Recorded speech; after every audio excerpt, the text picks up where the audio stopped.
Umwanya munini twagize turimo kuganira ku by'ubugingo, nyuma tuza kumusaba kwihana kugira ngo ikibazo cyo gutengwa yarafite gikemuke. Twese ko turi batatu twaragerageje kumwinginga ariko birangira yanze. Atubwira ko ari nta cyaha afite. Dukomeje kumwinginga aratubwira ngo nidushaka tumureke, nidushaka tumukure mu kanisa. Ayo n'amagambo ngo dukomeze kumwinginga aratubwira ngo tureke kwirusha. Turasenga, turangize gusenga turataha. Kuri ubu umuvandimwe cyo kimwe n'abagenzi be yari hanze ikanisa kandi arangije urugendo rwa hano ku isi ari hanze ikanisa. Ubu yari mu maboko y'umuryango gusa. N'uyu munsi kugira ngo tubashe kugira icyo tuvuga mu rwego rw'itorero nuko twabisabwa n'umuryango wacu wa Kongera. Bityo rero mu buryo bugaragara ushingiye ku byanditswe biri muri Matayo 18:17 arangije ari hanze y'ikanisa kandi ni nako ashingurwa. Ariko mu buryo utagaragara twe ntacyo tubiziho, Imana ibona bitagaragara niyo ibizi. Gusa icyo tuzi dushingiye n'ubundi dushingiye ku cyanditswe sinzi impamvu n'iki kibaye. Bashije kubasaba imbabazi mwebwe abantu bose mwabashije kumva ino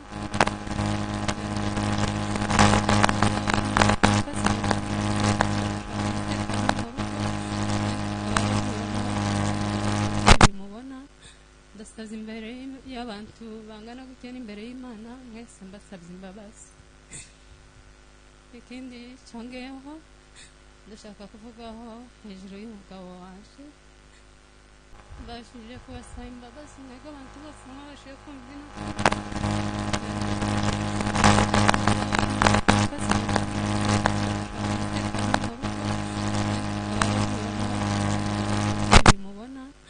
ndasabye imbere y'abantu bangana gutya n'imbere y'Imana mwese mbasabye imbabazi. Ikindi cyongeyeho ndashaka kuvugaho hejuru y'umugabo waje. Papa Gloire twashakanye 2017 Kinshasa. Ntabwo twakundanye nawe igihe kirekire, twamaranye nawe ukwezi kumwe duhita twubakana. 2018 tuzara umwana wacu wa mbere, turaza hano 2019 Nairobi, musigi Kinshasa. Nashitse hano 2021 nawe araza ansanga, turakomeza mu buzima busanzwe tubana amahoro nta kibazo. Nyine tubaho nk'abandi bandi nyine ukuntu babayeho nta kibazo na kimwe. Umugabo wanje ndamuhamyaho ku bintu nari muziho. Umugabo wanje yarakunda abana cyane cyane, namaraga kubyara iwe ntagira bya bindi z'abagabo ngo ndiyofata uruyoyo, ubwo agahita afata akabebe kiwe akakubagira kuzageza umunyanya ucitse, akambekera abana akamenya kubagaburira, akambwira ati wowe ntabwo uzi mbasha kwita ku bana, ati nijye ukunda abana kugusumba. Icyo cyo rwose kimuziho nk'umugabo wanje ukuntu yankundiraga abana bacu. Ikindi cya kabiri, Papa Gloire ni umuntu wakundaga Imana cyane cyane, ariko yarangagwa n'ibintu byo gusenga n'ibyo ngira ngo byari mubeshejeho. Kujya kuyo kwari vuge cyane nko gusenga, yakundaga Imana ndabihamya neza kuko umugabo wanje yagiye mu ijuru bitewe n'ukuntu yakundaga Imana. Ndashimira Imana yuko Imana yampaye umwanya nubwo byagenze kuriya, hakaza twabana hariya mu bitaro. Papa Gloire naramubwajije iminsi yose yose hariya mu bitaro, tugira umwanya wo kwitunganya njyewe nawe turababarirana.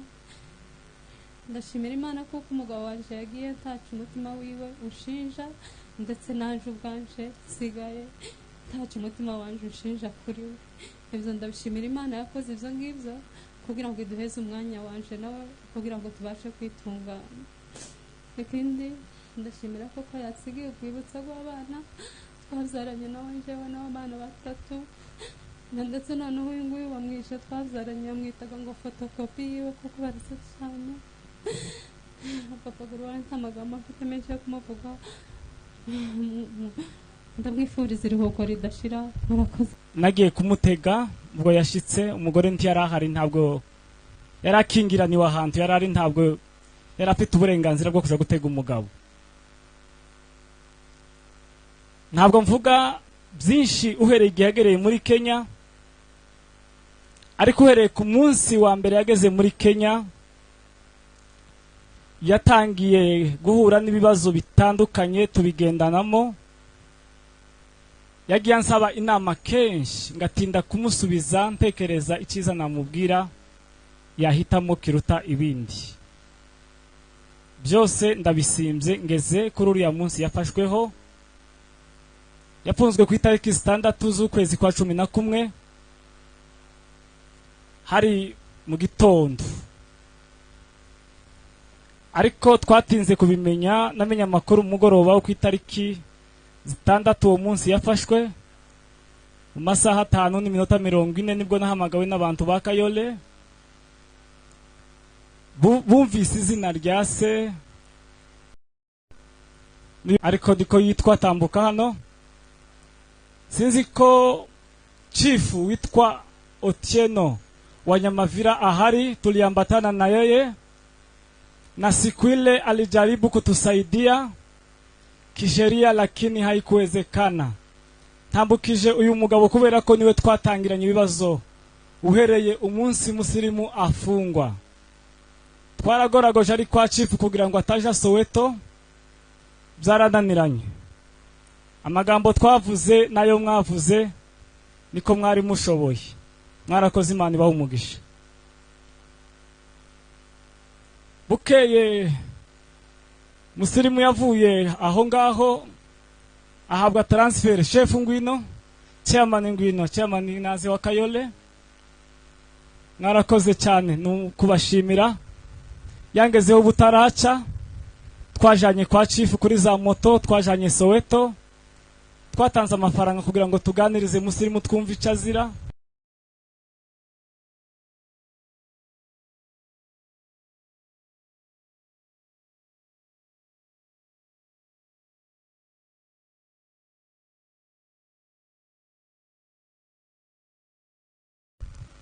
Musirimu icyo yatubwiye, twari kumwe nawe n'umusaza uvuka mu Rugezi witwa Rushemeza, sinzi ko ari hano.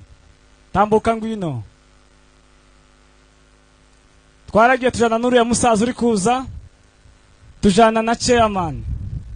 Musirimu bamukuye Soweto aho yarakingiraniye, tubasha kuganira, twavuze amagambo menshi. Mwaradufashije wa munsi, mwarakoze, turabashima. Imana ibahe umugisha. Chairman, Imana ibagire neza. Uzabwire wa musaza w'umunyakenya Otieno ngo twamushimiye ku ruhare rwe nubwo ivyo yagerageje gukora byose bitashobotse. Murakoze. Bukeye ku itariki 7 twajanye n'abantu umuryango wa bugufi, pastor bakaneze Tambuka imbere. Nuko ico nakoze cyambere gusa nabwiye musirimu ngo urabasha kuvuga, anyemerera ko yagerageza. Nahamagaye uyu mugore we ndamubwira ngo vugana na musirimu. Ikibazo yabashije umugore we nico umugore yamusubije, yahise ambwira ngo kupa telefone kuko ntago ryari ijambo hano kugira ngo mvuge iri jambo aho ngeze. Perezida wacu ari hano. Perezida, turagushimiye. Byari bigoye, wagiye ijoro n'amanywa, wantumye kenshi. Narabikoze uko nari nshobojwe, sinkeneye ishimwe kuri byo kuko ni inshingano.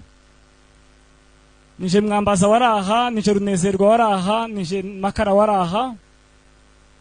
Nagiye kenshi, nasuye musirimu kenshi. Bampaga urwandiko rwo kumusura iminsi 7. Nkarufata ku wa mbere rugashira ku cyumweru, ku wa mbere ngongera ngasubirayo. Musirimu yapfuye ku cyumweru, urwandiko rwa gatatu rwarangiye namusuriragaho. Umupolisi wadufashaga wari ukuriye abapolisi bose barinze imbohe zirwariye Kenyatta. Twahuriye hari yaje kureba ngo uko tubigenza bwa nyuma. Namushimye babonye umupolisi wari wambaye uniform. Uriya ni wadufashe, ni wari ukuriye abapolisi bose barinze imbohe muri Kenyatta. Umupolisi wadufashije kwirukanka mu nzego zose musirimu amaze gupfa, nawe twaramuhamagaye, twaramushimiye.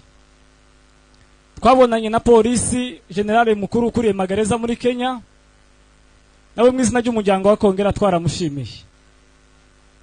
Twavuganye n'ukuriye CID ku rwego rwa sub county headquarter ya Kilimani. Uyu munsi twamuhamagaye twamubwiye ko byakemutse kandi twamushimiye mu izina rya Kongera twamushimiye. Musirimu twaragoragoje, twakoze ibishoboka byose, ndashaka kuvuga mu mazina,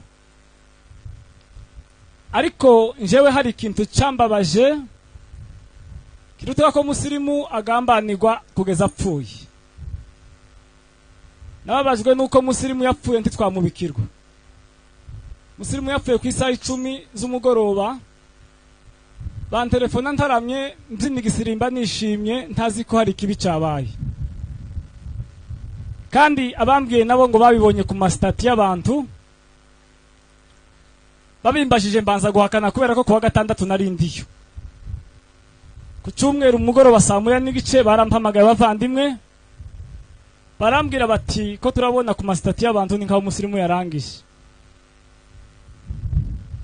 Natekerezaga ko umuntu ushobora kumenya amakuru wa mbere wa musirimu ari njewe. Ndasoje ntimurambirwe, na makuru navuga ngiye gushimira abantu. Natekerezaga ko musirimu apfuye ari nje ugomba kubwirwa wa mbere. Nta muntu urambikira musirimu kugeza uyu munsi wa none. Nagiye nje nyine kuja kubaza bara bamufite, bambwira ko yarangije kandi bamubitse. Byarambabaje ariko sinabashije kurira kubera ko numvaga ari ntawe naririra. Narikomeje, turagenda tuja kubaza amakuru twamenye nijoro mu gitondo kuwa mbere, tujana n'ubundi na chairman Gategeko. Twaciye henshi hagoranye chairman, singuhagurutsa ntagora abantu benshi, byari bigoranye, haraho byananiranaga, ariko byaje kuva mu gisubizo. Musanze mu bitaro Kenyatta kumusura, njyewe na Pasteur Bisetsa ari hano, n'umuvandimwe we Makara nawe ari hano. Tumugeze iruhande naramubaje tese wamenye, aransubiza ati nakumenye uri Reverend Ndengeye. Ndetse yongera irindi aravuga ati nari ngukumbuye. Avuze gutyo byaranejeje, ndetse ngira icyizere yuko ibyo turi buganire biri buze kugenda neza. Umwanya munini twagize turimo kuganira ku by'ubugingo, nyuma tuza kumusaba kwihana kugira ngo ikibazo cyo gutengwa yarafite gikemuke. Twese ko turi batatu twaragerageje kumwinginga, ariko birangira yanze.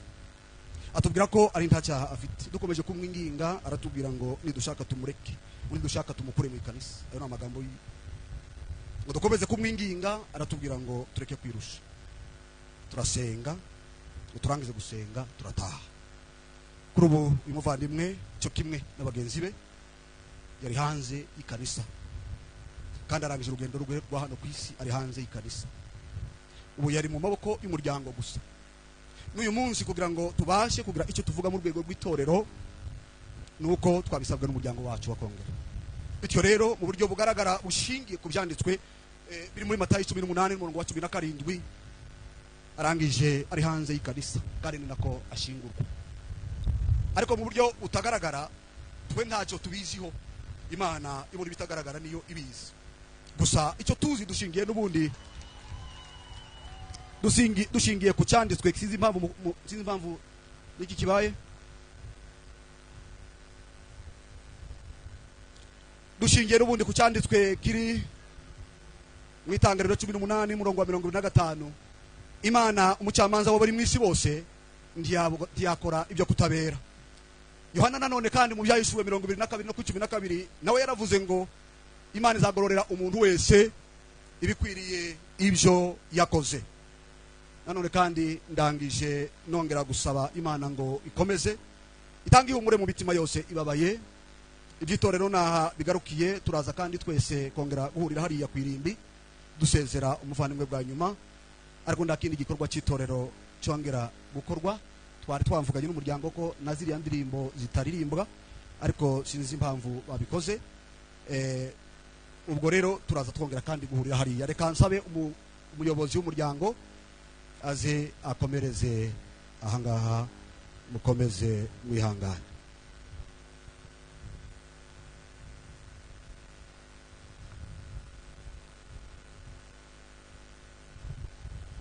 dusaba abantu gutuza tureke urusaku kugira ngo tubashe kumvikana kuko gusakuza sico gisubizo yangane cyambere